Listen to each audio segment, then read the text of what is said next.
Good morning again, everyone. I wanted to come and share some information about our cloth masks with you all. So we do have some handmade, hand-sewn masks, both donations from friends and family, and some that residents have been tirelessly working on. I will share with you, some of them have a nose pinch like that, so that part will go over your nose. Others do not.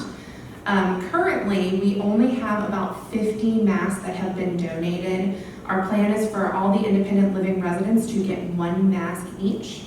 We are waiting on several donations as well as a shipment of fabric so that we can continue to make our own on campus. So I just wanted to show you using mine. You'll see there are 4 straps on these handmade masks. So you'll tie them behind your head, and then the top one will tuck. I can't tuck on this ear, but it'll tuck behind your ear so that it's tight. And then you want to make sure here and here that both your nose and your mouth are covered. So that is what's important to know about the cloth masks when you end up getting them. I will be putting into place a system so that we hand them out by building. That way we don't miss anyone, and we won't be doing special requests. I understand that you all are going walking and you want to keep others safe. So that's what this demonstration is for. It's to show you what you can use that you already have in your house to make a mask to protect others. The important thing to remember about these cloth masks is that it truly is to protect others, not to protect yourself. It blocks those particles from when you're talking, breathing, anything like that, from getting into the air and having someone else breathe it in. So that's the point of these masks. Make sure that you are aware that it's not necessarily to keep you safe, but to keep others safe from you. All right, today I have a tank top, I have a t-shirt, I have a long scarf, I have a short brown scarf and a bandana.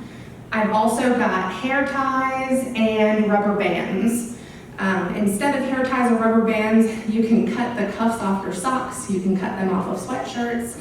Anything that you use that has that elastic in it that can help put it around your ears will work. So I'm going to show you a bunch of different methods.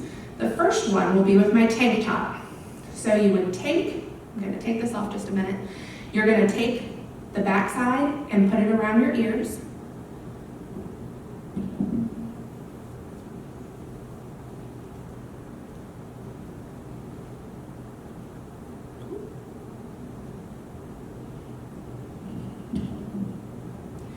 And then you'll take the bottom part and you'll tie it up around your head.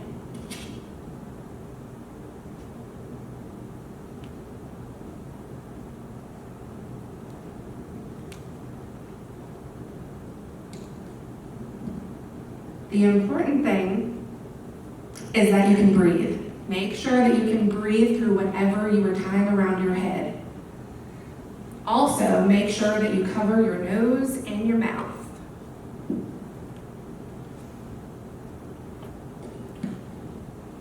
That was option number 1. Option number 2, a t-shirt. Very, very similar.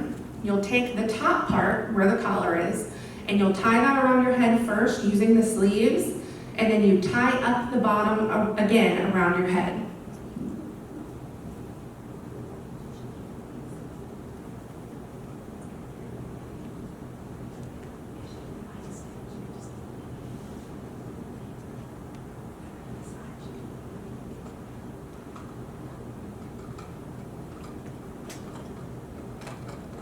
Ta-da!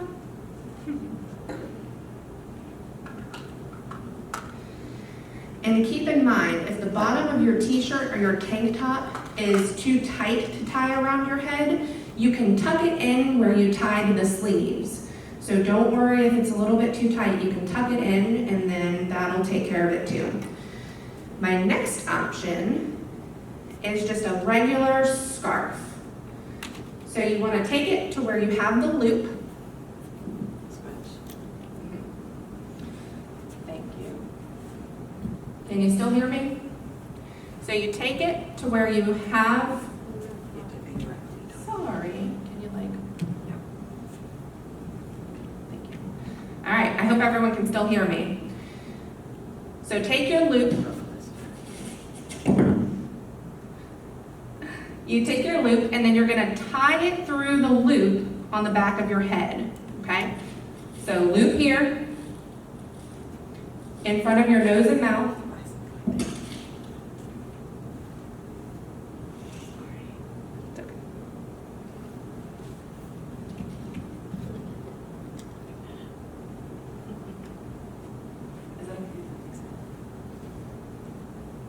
All right, so just so that everyone can see that again, you take the loop, put your scarf in front of your mouth, and you're gonna put the ends through the loop and tie it on the back of your head.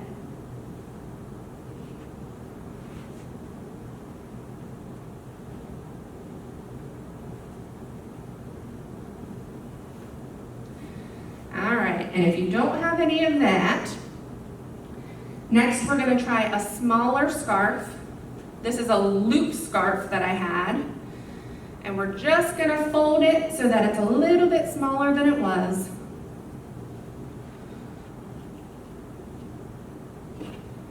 About this big. And then you're gonna start folding towards the midline. So you'll take it, fold both sides towards the midline. And then you're gonna flip it to the side that you did not fold and fold towards the midline once more. So you're folded on this side, you're folded on this side. Last time, flip it again.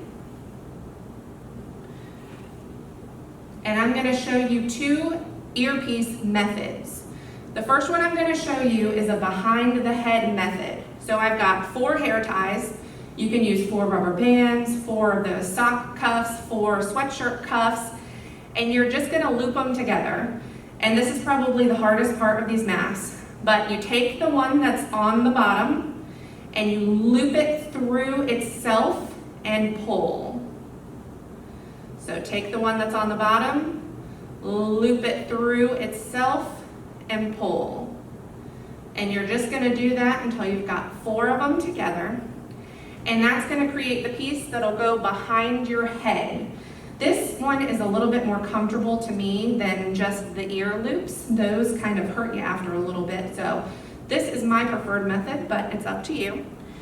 So you'll take those and you put them on each end of the folded scarf that you have.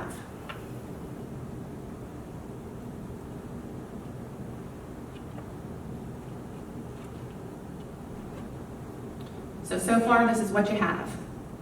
Your end, and your 2 hair ties or rubber bands or whatever you have, and then you tuck your ends.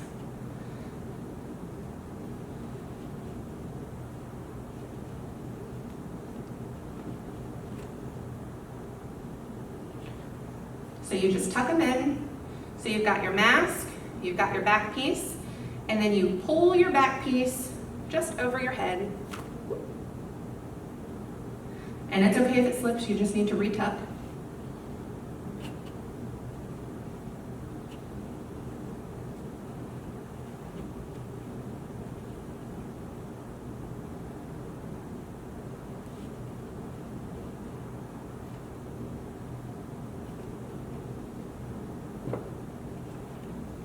And it does take a little bit of practice, but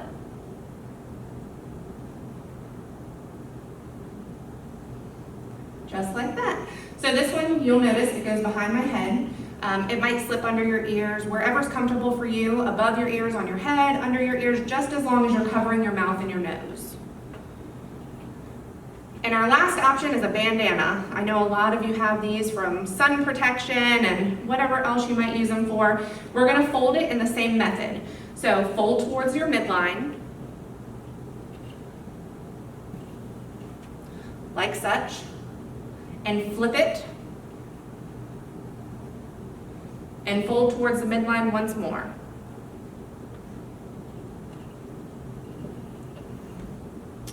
Midline and midline. You're gonna flip it again. And this time I only have 2 rubber bands. These you'll use as your elastic behind your ears. So you're gonna do the same method. Put one on each end and then tuck.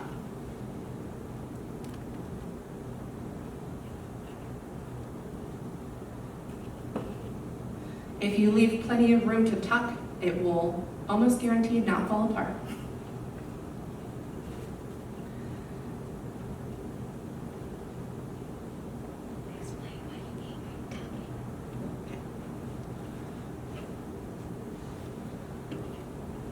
And by tucking, I just mean you take the end of the fabric and you want to put it under your rubber band, your elastic, your hair tie, so that it catches it when it pulls. So if you look here, I've tucked here. This part is going to go behind my ear. So it will pull against what I've tucked and keep it taut, but it'll still go around my ear.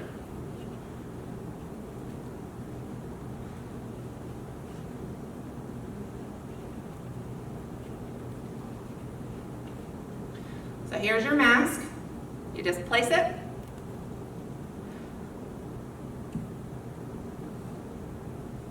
And tuck. So once again, if you're going to make earpieces, you want to make sure that you either make the earpieces, one on each side, or you make the headband type with 4 looped together. The scarf is a very easy method. You just tie it around your head. Same with the t-shirt and the tank top. I've heard lots of other folks talk about using a turtleneck neckline or a sweatband or a headband. Anything that really covers your nose and your mouth is what you're looking for here. Once again, so you can protect those particles from going into the air and protect those around you. So we will be getting these masks out to everyone as we up our supply. I will be putting a plan into place as to which buildings we're gonna start handing out to. I know I have one donation to pick up this morning, and I've got a couple of sewers lined up to make us some more. So if you have friends or family that sew, or you know they're making these mask kits, we would love to take some mask donations. Just have them mail them to me here at Lakewood, and I'll make sure to get them bleached and handed out. Thank you very much. Have a great day.